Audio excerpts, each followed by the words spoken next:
하나님 감사합니다. 오늘 수요일 밤 아버지를 예배하러 모였습니다. 이 모인 곳에 하나님 함께하여 주시고 오늘 하나님의 은혜를 각 사람 가운데 부어주시옵소서. 감사합니다. 예수님의 이름으로 기도하옵나이다. 아멘. 우리 오늘 다 함께 읽으신 본문은 출애굽기 1장 20절에서 21절입니다. 1장 20절에서 21절입니다. 다 함께 한번 봉독해 하시겠습니다. 하나님이 그 산파들에게 은혜를 베푸시니 그 백성은 번성하고 매우 강해지니라. 그 산파들은 하나님을 경외하였으므로 하나님이 그들의 집안을 흥왕하게 하신지라. 아멘. 오늘 저는 결국은 승리합니다 라는 제목으로 설교를 하려고 합니다.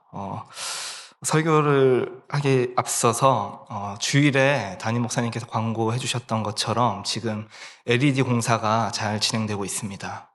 온라인으로 함께 예배드리고 계신 분들은 모르겠지만 이 현장에서는 그 공사를 진행하고 있다는 것이 지금 느껴지는 곳입니다.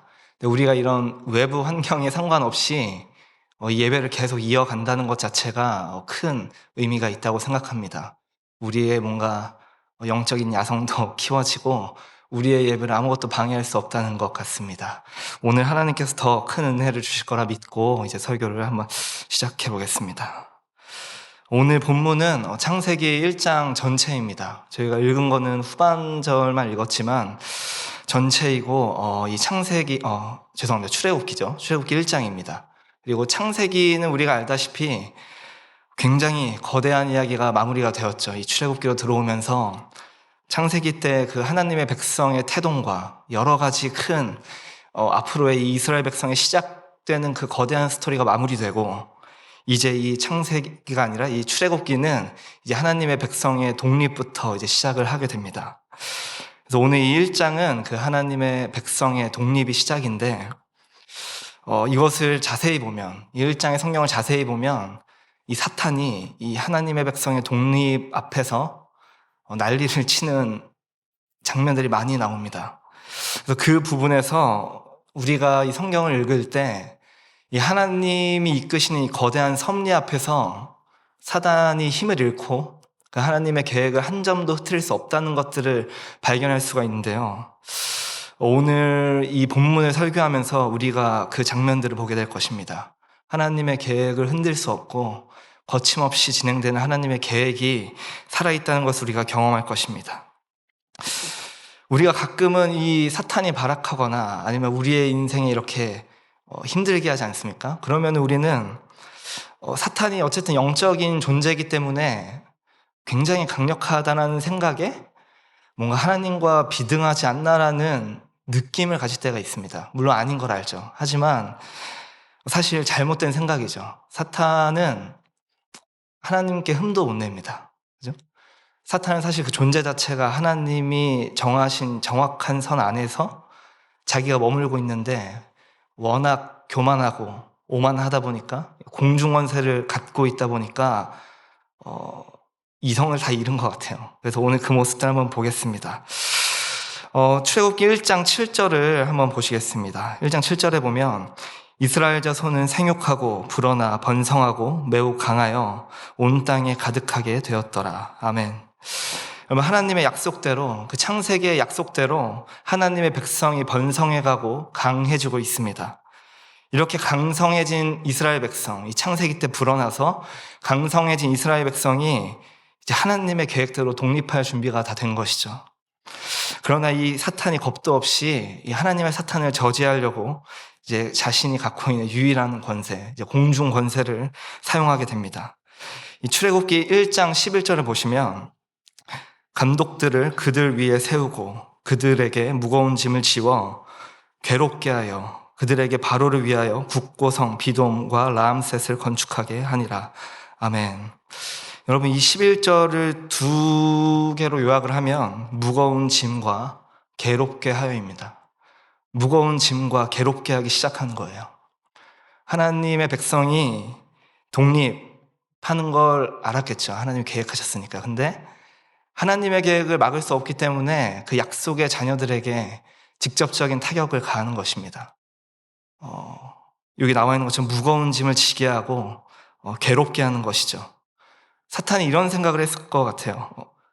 이거 하나님의 약속대로 굴러가네. 진짜로 이거 아브라함에게 했던 대로 되어가고 있잖아. 내가 지금 어떻게 노예로 잡아놨는데. 그죠? 하나님의 계획을 막을 수 없으니까 이제 우리에게 타격을 입히는 거예요. 무거운 짐을 지우게 하고 괴롭게 하는 거죠. 이런 것들을 우리 인생에 겪게 되면 사실 우리는 힘을 잃는 경우가 많습니다. 왜냐하면 방어를 하는 건 아니지만 인간이기 때문에 힘든 일이 오고 어려운 일이 발생하고 관계적으로 뭔가 혼란한 일이 생기면 힘을 잃게 되는 것이죠. 그러나 성경에 오늘 이 출애굽기 1장에서 이런 은혜들을 기록해 주신 것은 사탄의 작전에 속지 말라는 것입니다. 사탄은 언제나 위기와 뭔가 두려움으로 우리 흔들 것이다. 그러니까 하나님의 약속은, 하나님이 주신 약속을 흔들리지 말고 붙잡으라는 말씀인 것 같아요.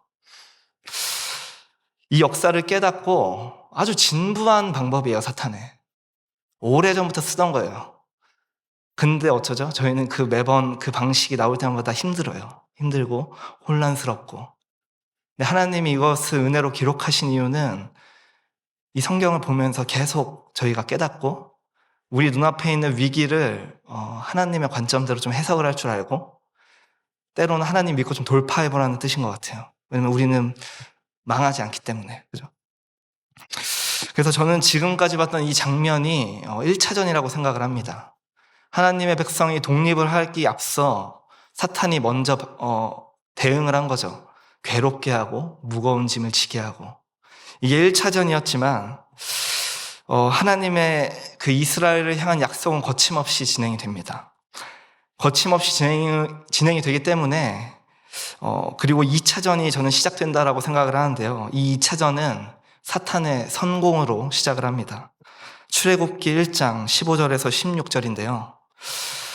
세 번역입니다. 한편 이집트 왕은 십브라와 부하라고 하는 히브리 산파들에게 이렇게 말하였다.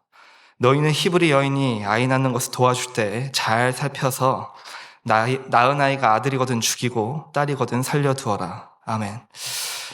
여러분, 사탄이 정말 사탄스러운 그 자신의 캐릭터대로 이 더러운 방법으로 바로 선공을 시작합니다.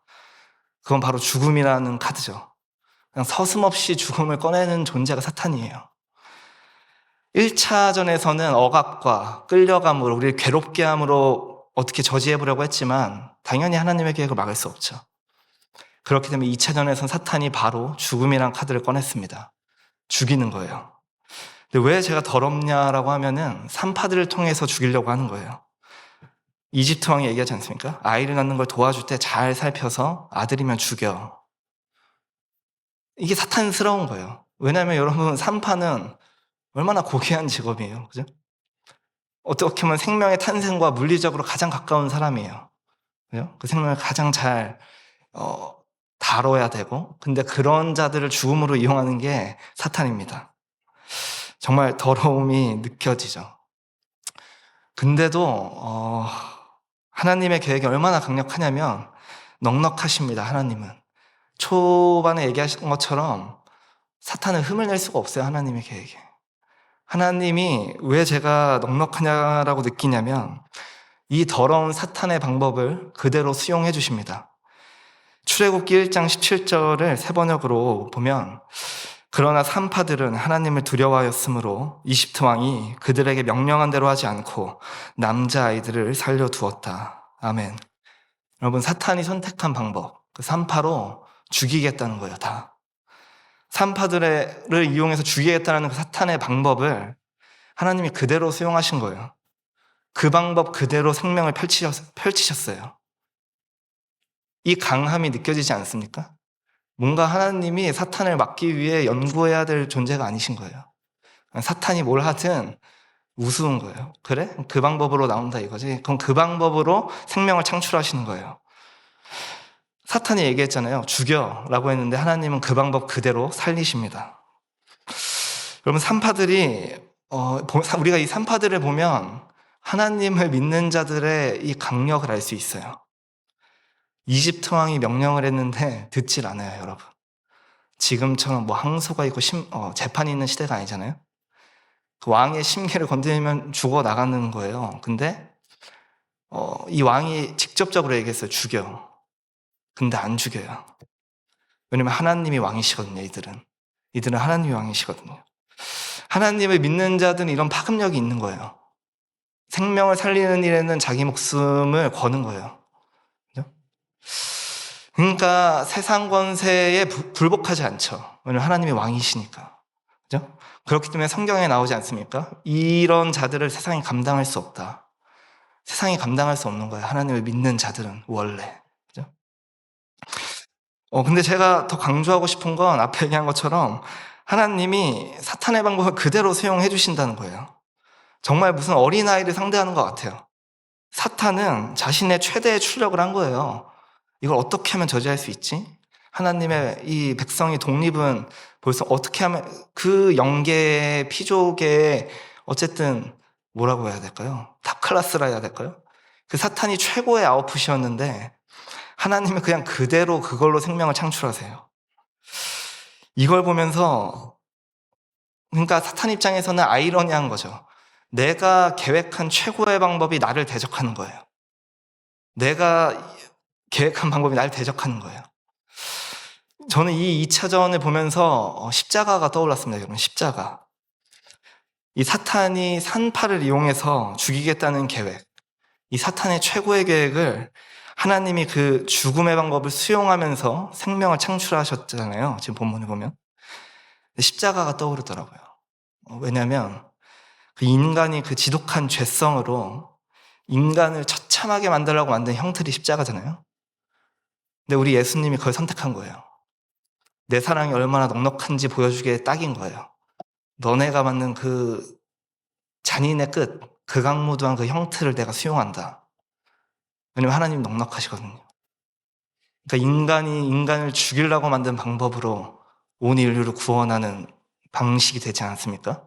저는 이 3파를 보면서 와, 이게 하나님이 진짜 넉넉하신 분이다. 한번 십자가를 한번 생각해 봅시다, 여러분. 십자가가 너무 많이 들어서 저희가 무뎌졌어요. 너무 많이 들었잖아요. 저도 그렇고. 인간을 가장 참혹하게 그냥 비참하게 끝으로 해서 죽여버리는 게 십자가잖아요. 그죠? 매질부터 해서 자신의 십자가 기둥을 들고 올라가서. 그죠? 그 십자가에 매단다는 게 매다는 개념이 아닌 것 같아요. 제가 느낄 땐. 물건을 잘 박아놓기 위해 고안한 거예요. 떨어지지 않게. 그래서 우리가 알다시피 손바닥이 아니라 뼈 사이에 박아 넣잖아요. 어떻게 사람이 사람 손목에 못을 대고 망치질을 할 수 있죠? 이거 아무리 위에서 명령이라도 제정신을 할 수 없는 일이에요. 그죠? 정말 이건 사람을 매다는 게 아니라 물건을 매다겠다라는 마음으로 제작을 한 거예요. 근데 하나님이 그 방법을 수용한 거예요. 왜냐면 하나님의 사랑 그 십자가로도 표현할 수가 없거든요. 근데 어쨌든 하나님이 십자가로 사랑을 펼치셨던 것처럼 오늘 이 3파를 이용해서 생명을 창출해내십니다. 저는 이 2차전을 보면서 십자가 사랑도 느꼈지만 와, 이게 진짜로 하나님과 예수님, 성령님이 삼위일체가 맞다. 지금 저희가 보는 본문은 구약이잖아요. 그죠? 저희가 보는 본문은 구약이에요. 근데 예수님의 사랑을 제가 느끼면서 와, 정말 삼위일체가 맞다. 뭐 신학적인 뭐 여러 가지 몇 권의 책은 모르겠고 이 주님의 사랑하신 거 이 성품은 정말 동일하다. 그래서 이런 것들을 느꼈는데 다시 본문으로 돌아와서 여러분 사탄이 더 발악합니다. 더 발악해요. 전 사실 이거는 좀 이해가 안 가요. 사탄이 하나님을 정확히 알잖아요. 우리보다 더 정확히 알잖아요, 하나님을. 근데 어떻게 이렇게까지 대항할 수 있지? 그러니까 우리들을 깨워서 같이 죽겠다는 걸 알겠는데 저는 무슨 생각이냐면 자기도 죽잖아요. 자기도 떨어지잖아요. 근데 어떻게 이렇게 할 수 있지? 근데 이게 악의 끝인가 봐요. 분간도 안 되고 오직 난 거예요. 내가 이래서 끝판왕이 이렇게 되는 것 같아요. 어쨌든 이런 사탄의 이 더러움, 교만함, 오만함이 3차전까지 이어져 가는 겁니다. 출애굽기 1장 22절을 보시면 세 번역입니다. 마침내 바로는 모든 백성에게 명령을 내렸다. 갓 태어난 히브리 남자아이는 모두 강물에 던져버리고 여자아이들만 살려두어라. 아멘. 여러분, 산파로는 안 되니까 이 사탄이 이제 총력전을 펼치는 겁니다. 모든 가용할 수 있는 인원을 끌어서 다 죽이라는 거예요. 이거를 혹시 이건 바로가 한 건데요, 이런 질문 하시는 분은 없겠죠? 네, 사탄이 하는 거예요, 사탄이. 무차별적으로 죽이라고 하는 거예요. 인류의 그냥 극악한 더러움이죠. 집단학살. 저희가 왜 히틀러, 아이히만, 스탈린, 북한의 정권이 왜 전 세계에서 얘기합니까? 왜 전 세계에서 이들을 얘기해요? 집단학살 때문에 그래요. 인간이 절대 이르르면 안 되는 악의 끝. 인간이 인간을 마치 장난감 목 자르듯이 잘라버리는 그 잔인함. 이건 사탄의 역사인 거예요. 사탄이 기뻐하는 일이에요. 그럼에도 그 어떤 인물보다도 가장 더러운 게 사탄이에요. 여러분, 사실 히틀러고 누구 어떤 극악무도한 사람을 데려놓는다 해도, 연쇄살인범을 데려놓는다 해도 사실 그들은 우리의 육체만 관여할 수 있어요. 그들이 우리에게 손댈 수 있는 육체밖에 없어요, 사실. 물론 그것도 심각하게 큰 일이죠. 슬프고. 근데 왜 사탄이 더 더럽냐면, 사탄은 우리의 영혼의 문제를 건드려서 그래요. 영혼에 대한 문제를 연쇄살인한다는 게 저는 사탄이라 생각해요. 사탄은 조금이라도 희화화돼서는 안 되는 거죠. 더러움의 끝인 거예요. 우리의 영혼의 문제를 건들기 때문에 우리가 하나님의 말씀을 더 붙잡아야 되는 거예요. 그냥 만약에 우리가 이 인생을 살 때 우리의 인생에 그냥 인생에 국한된 고난, 인생에 국한된 문제 제기라면 그냥 넘어가도 될 것 같아요, 사실. 영혼의 문제를 안 건들면. 하지만 사탄은 저는, 그죠? 어쨌든 이 사탄에 대해서는 아주 더러운 이미지를 저희가 끝까지 가져가야 되고, 이렇게 오늘 본문은 1장은 제가 지금 말씀드린 3차전, 집단 학살로 마무리가 됩니다. 어떻게 보면 1장은 되게 무시무시한 장이에요, 지금 출애굽. 하나님의 백성들이 태동을 했고 창세기 때 이제 독립을 앞서서 사탄이 난리를 치는 거예요. 모든 권세를 이용해서. 그래서 이 1장 마지막이 정말로 여러분 사탄의 그 집단 학살의 명령으로 마무리됩니다. 근데 여러분들의 성경에는 어떻게 써 있을지 모르겠지만 저는 2장의 소제목을 보고 큰 은혜를 받았습니다. 2장의 소제목이 뭐냐면 바로 모세의 탄생입니다. 모세의 탄생이에요. 1장은 집단 학살로 마치는데 2장은 갑자기 모세의 탄생으로 이어져 가요. 뭔가 사탄의 이 난리침, 이 발악을 굉장히 무색해 만드는 문장이에요. 모세의 탄생.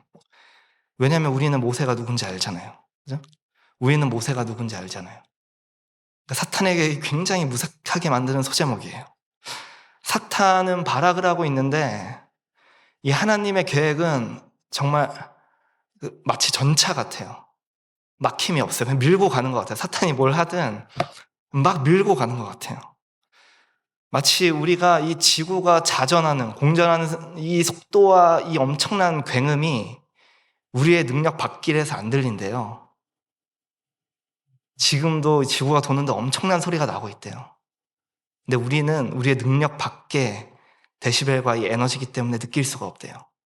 마치 그것처럼 사탄이 그런 것 같아요.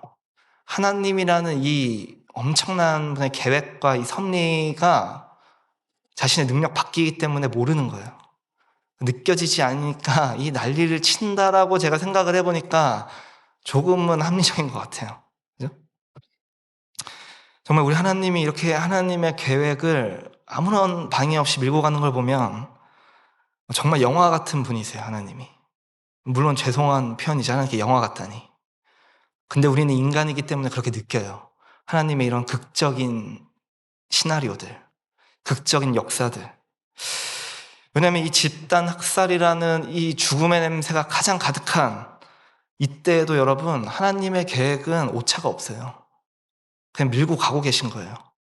근데 우리가 인간의 관점에서 보니까 뭔가 위태위태해 보이지만 오차가 없으세요, 그분은. 이 출애굽기 1장이 정말 한편의 영화 같지 않습니까? 뭔가 사탄에 혹시라도 막 공방전처럼 보이세요? 하나님과 사탄에? 근데 반전은 뭐냐면 그렇지 않다는 거예요. 공방전이라뇨. 하나님과 사탄인데. 실제로 사탄과 하나님이 비등비등해서 하나님이 밀릴 수도 있다. 그렇기 때문에 우리가 하나님 편에서 하나님을 돕자라고 하는 그런 치근한 마음도 이단으로 규정돼요.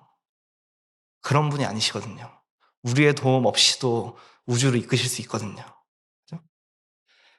그래서 실제로 그렇게 뭔가 저는 그 사람들이 좀 안타까워요. 좋은 마음인 것 같은데 여튼 하나님은 그런 분이 아니에요. 그래서 그게 이단으로 다 규명됐고 우리가 이 세계 역사를 볼 때 예수 안 믿는 사람도 기독교 역사 배우잖아요.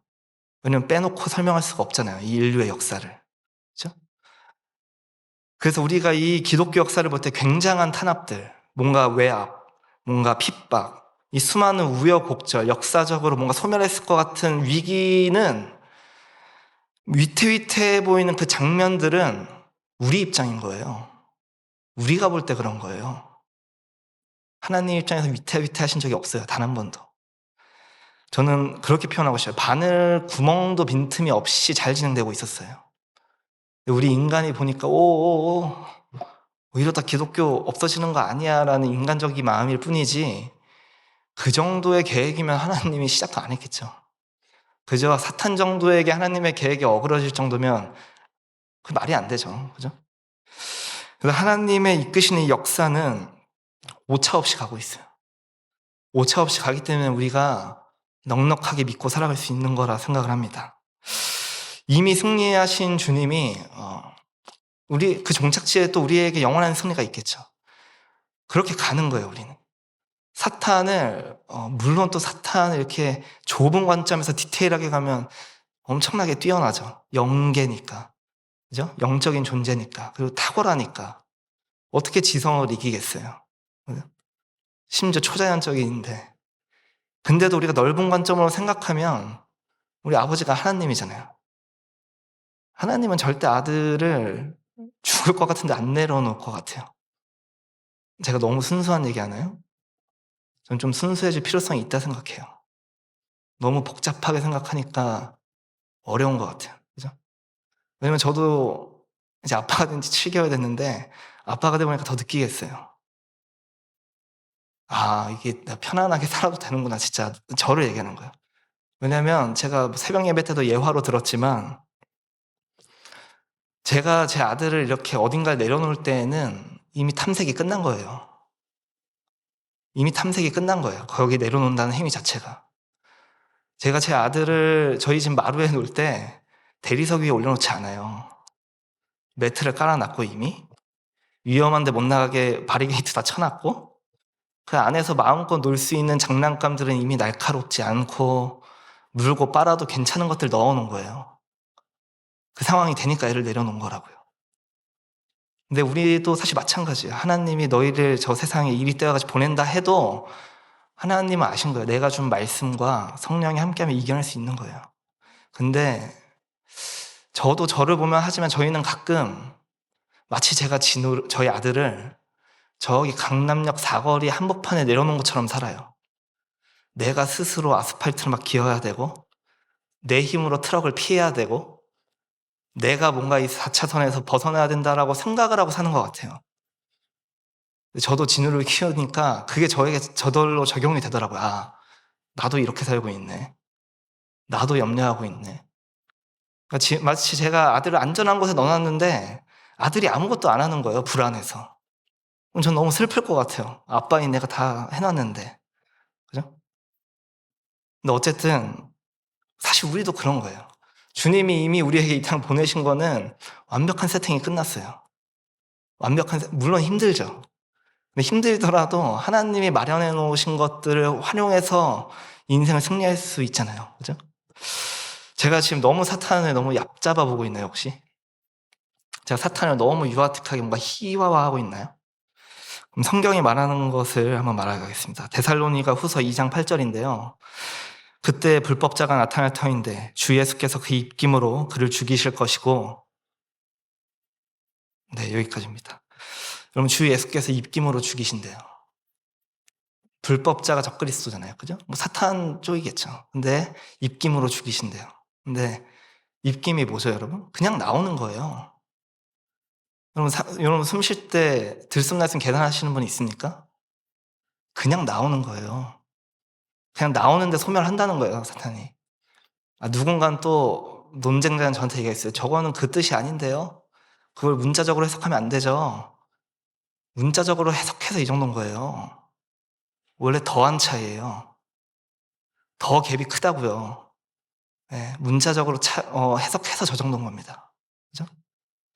여러분, 하나님이 이런 분이세요. 우리가 때로는 하나님의 이 크심을 막 묵상해야 되는 것 같아요. 우리 가끔 인생 살다 보면 하나님 되게 무능력자처럼 취급할 때 있지 않습니까? 왜냐면 제가 이런 얘기 하는 이유는 저도 그래서 그래요. 되게 작은 문제인데 하나님은 되게 능력 없는 분으로 취급을 해요. 그죠?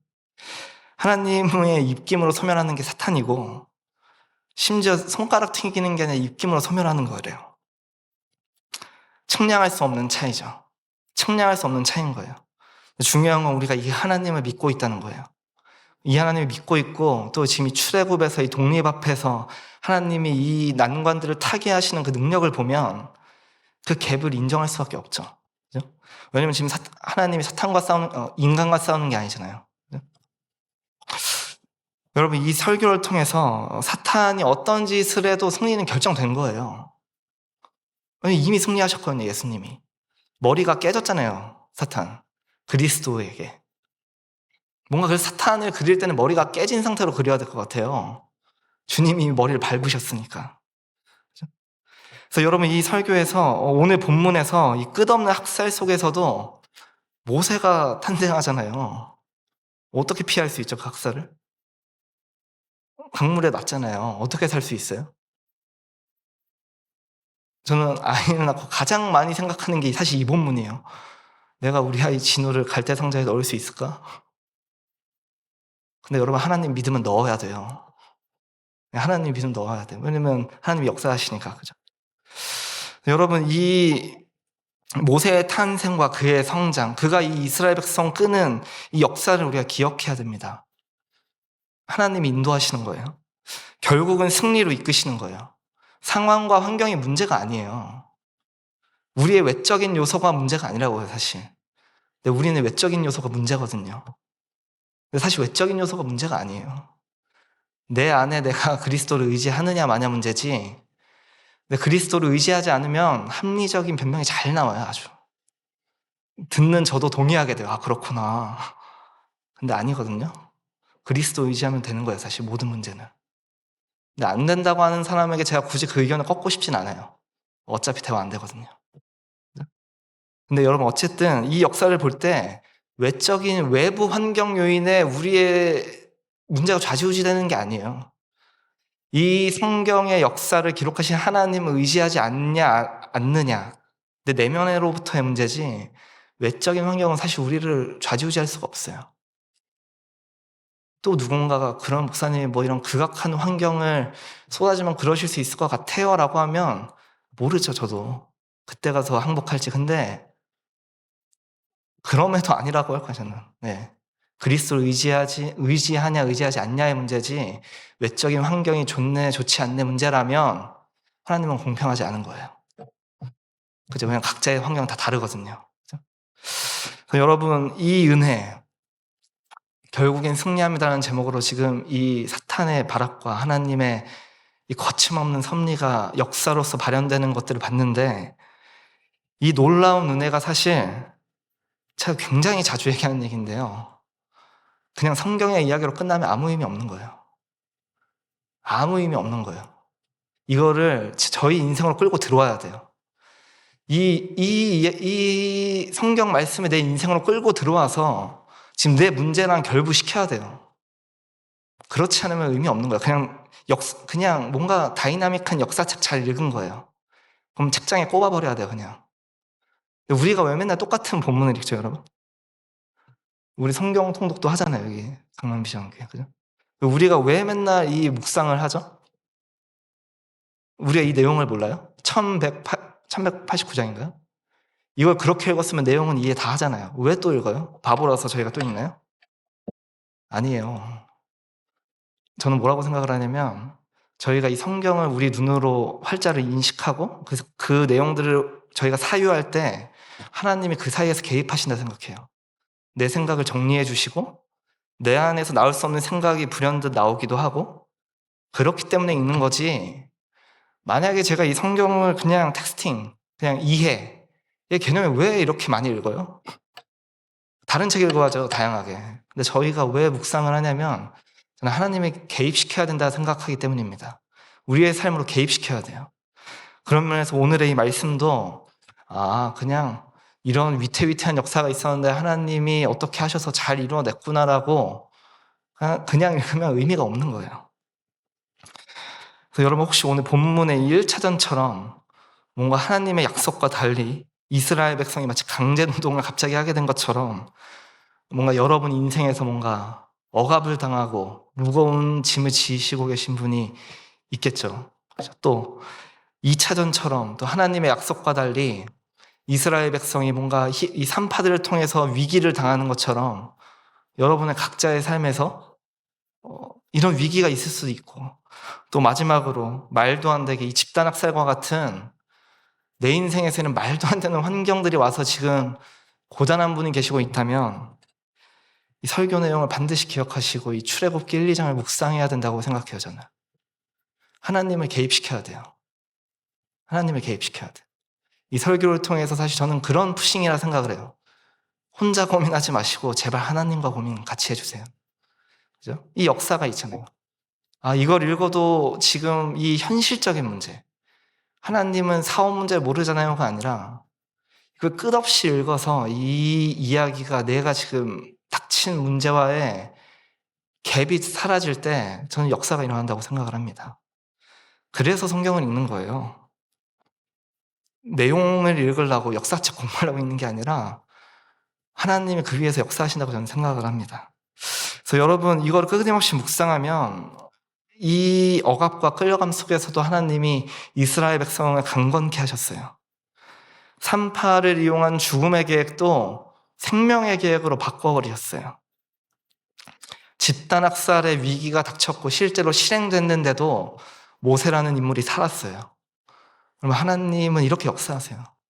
여러분이 지금 죽음의 계획 앞에 코앞에 있다 해도 물론 이게 잘 안 들리시겠지만 그런 고난이 겪으면 한번 의지해 보세요. 어차피 힘드실 거면 의지해 보는 게 합리적인 거 아니에요? 하나님이 성경에서 개런티 하잖아요. 내가 바꿔주겠다고. 근데 아무것도 안 하고 그 고통을 받을 바에는 어차피 고통을 당하고 있으면 의지하는 게 좀 합리적인 것 같아요. 물론 저는 합리적으로 접근하라고 하고 싶진 않아요. 근데 그렇게라도 하자는 거죠. 더 의지를 해서 주님을. 여러분 이 은혜를 붙잡고 각 개인의 문제를 돌파해야 됩니다. 이게 내 인생 문제와 동떨어진 문제면 안 된 거예요. 이 모세의 이야기가. 우리가 어떤 성경을 개인적으로 묵상을 하던 담임 목사님 통해서 뭐 수요, 로마서 강해, 뭐 주일 예배를 하던 그게 내 삶까지 끌고 들어와야 돼요. 그게 안 들어오고도 사실 재밌거든요. 내 삶과 결부시키지 않아도 재밌는 거 우리 다 경험했잖아요. 뭔가 근데 그게 한순간으로 소멸되는 거 다 신앙생활에서 경험해봤잖아요. 그래서 이제 저희가 그냥 듣고 사라지는 게 아니라 삶으로 끌고 들어와서 내가 지금 직면한 문제를 돌파해보는 거예요, 하나님이랑. 그죠? 그게 의미가 있다고 생각을 합니다. 그래서 결론인데요, 여러분. 오늘 제목이 결국은 승리합니다. 결국은 승리해요. 이미 승리한 거예요. 주님이 이루셨으니까. 성경이 계속 그걸 말하는 거예요. 너희는 승리한 자다. 담대해라. 걱정하지 마라. 그 증거의 말씀으로 마무리를 하겠습니다. 요한복음 16장 33절인데요. 이것을 너희에게 이르는 것은 너희로 내 안에서 평안을 누리게 하려 함이라. 세상에서는 너희가 환난을 당하나 담대하라. 내가 세상을 이겼노라. 아멘. 여러분 주님이 이미 승리하셨대요. 그리고 이 승리의 사실을 선포하신 이유가 평안을 누리게 하려고 하는 거래요. 내가 너희에게 이걸 이르는 것은 너희가 평안을 누리게 하려고 하는 거야. 근데 그 얘기하는 게 뭐냐면 너희는 담대해도 돼. 왜냐면 내가 이미 세상을 이겼거든. 여러분 환난을 당할 수 있대요. 주님도. 너희가 세상에서는 환난을 당하나 걱정하지 말라잖아.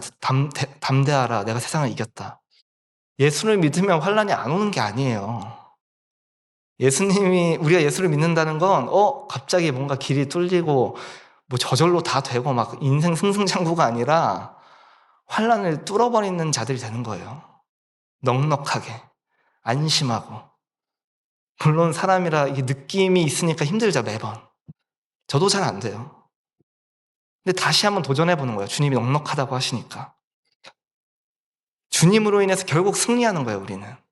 그래서 이게 뭐냐면 여러분, 그렇기 때문에 우리가 내 문제에만 몰두하지 않는 거예요. 이미 승리했기 때문에. 그러니까 예수님 말씀처럼 살 수 있는 거예요. 남을 돕고 착한 행실로 해서 그리스도를 비추고 구제하고 손해를 봐도 감내할 수 있고, 이게 가능한 이유는 우리에게 하나님이 승리를 개런티 하셨거든요. 너네 이미 승리했거든. 그러니까 세상 사람처럼 살지 마. 저희마저 그렇게 살면 어떻게 하죠? 그러니까 안 되는 거예요. 이 약속 믿고 주님 말씀 실천하면서 살아보는 거예요. 남을 돕고 내 거만 하는 게 아니라 내 걸 나눠서 주는 거예요. 우리는 승리가 예비됐으니까. 근데 우리는 승리를 마치 쟁취해야 되는 사람처럼 살 때가 갑자기 나와요, 또. 근데 하나님이 용서해 주세요. 우리가 다시 말씀 앞에 엎드리고 다시 한번 주님, 내가 이미 승리가 주님이 예비하셨군요. 내가 다시 한번 그럼 주님의 말씀대로 살아보겠습니다. 다시 트라이를 하면 가능성이 있는 거예요. 그죠? 그래서 여러분 결국 승리하는 거예요. 그렇기 때문에 우리가 주님의 제자화가 되는 거예요. 주님이 그런 걸 우리에게 약속하지 않으시면 어떻게 제자가 되죠? 내 앞길 내가 이뤄내야 되고 내 앞길 내가 개척해야 되느라 할 수가 없어요. 주님이 이런 것들을 이미 시작할 때부터 보증하신 이유는 주님의 제자로 살 수 있거든요. 그러면 세상 사람들이 왜 이렇게 열심을 내죠? 저는 오히려 예수를 안 믿으면은 뭐라고 해야 될까요? 즐기기만 하는 사람도 있잖아요. 내일은 없고 오늘만 즐기는 사람이 합리적인 것 같아요. 죽으면 끝난다고 믿으니까. 네?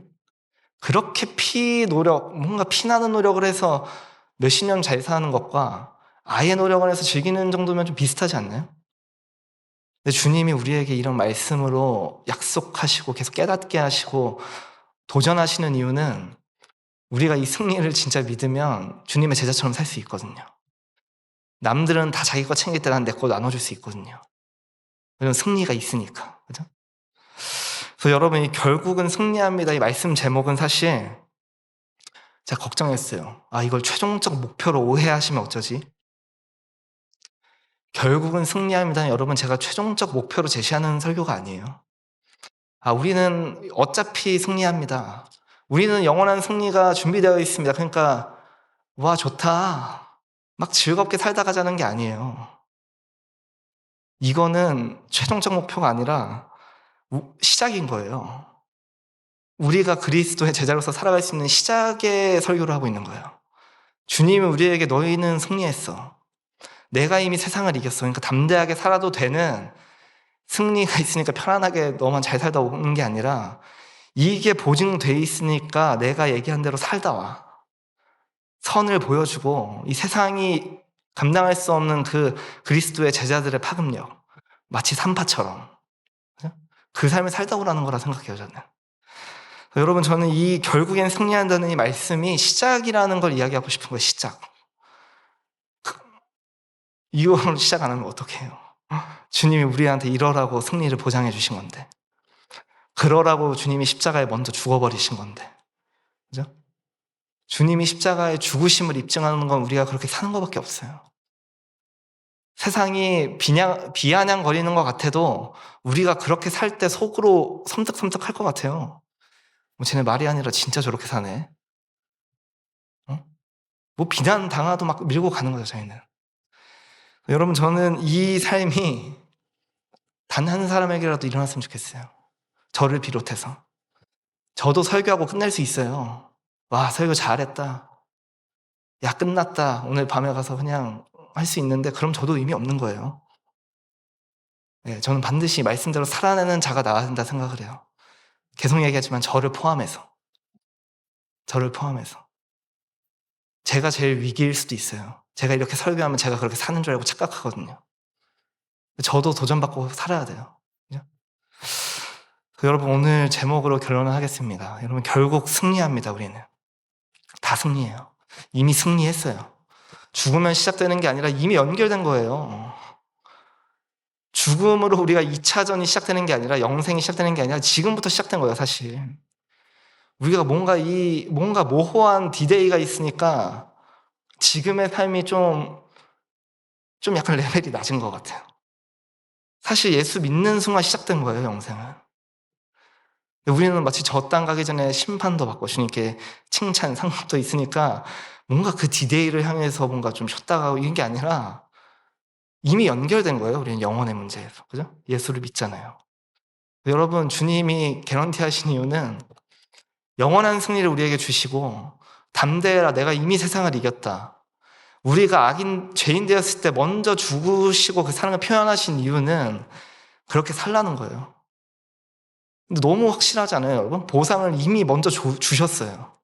잘 해내오면 줄게가 아니라 이미 이루시고 개런티 해주셨어요. 너희 이미 승리했어.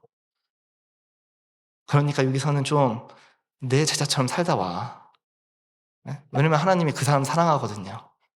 내가 그렇게 싫어하는 그 사람 하나님이 사랑하거든요. 어쩌죠? 네, 여러분, 주님 사랑을 흠뻑 젖으면 전 자동으로 된다고 생각을 해요.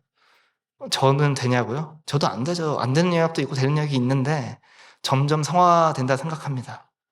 결국엔 영화에 이르겠죠. 그죠? 여러분, 결국 승리하니까 여러분의 각자의 문제에서도 좀 용기를 갖고 직면하시고 돌파하는 힘이 생기길 바라고, 또 우리가 내 것만 하는 게 아니라 주님이 이미 예비하셨으니까 나눌 수 있는 거예요. 각 직장에서 사실 사소한 것들 저도 힘들어요. 뭐 예전에 직장 다닐 때도 누구 다 받는데 나 안 받으면 괜히 마음이 울적해지잖아요. 그죠? 근데 그러고 그냥 감내하는 거예요.